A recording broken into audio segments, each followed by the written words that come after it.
Usangochiva zvavainazvo kutsikana nezvauinazvo Mwari vakakupa zvauinazvo zvitoripo zvauinazvo Vaka breakfast kangu nditungamirire hapana pandokanyasoita cheshe ziya kametsi kacho vada kunyasorwa makusense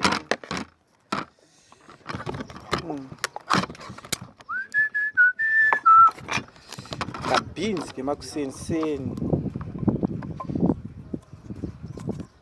hapana imfanira kana kusara umukozi metsi dzangu dzinobva dzadhakwa kuweka nemasipunu ndokunoita Monday, Tuesday, Thursday, Friday, Saturday, Friday.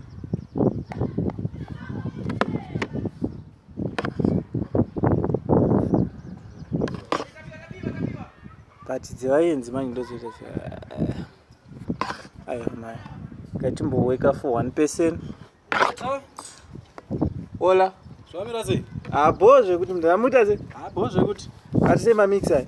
bo Ya kuse warubva. akuright. Tuma division manje ndipi kwe? Ma calculations mdara. Bazama kugadzira kuti ngoruti ndaisi tuma salad tuma chichi indawo. Akutongoweka metsi dzekuti chi beans dzinopedza week here mdara. Osaka pandopa Monday, Friday, Tuesday, Wednesday wata. Exactly ndizvo zvezvo. Akutongoweka metsi mdara. Yani. Hai dzasara ndedzevaenzi. Then dzema gate crushers akaita sewe so wandisinombobvira ndainvite nhasi.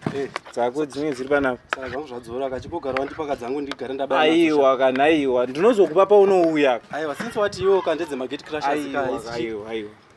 Kumdamuita sei? Abo. Takadaro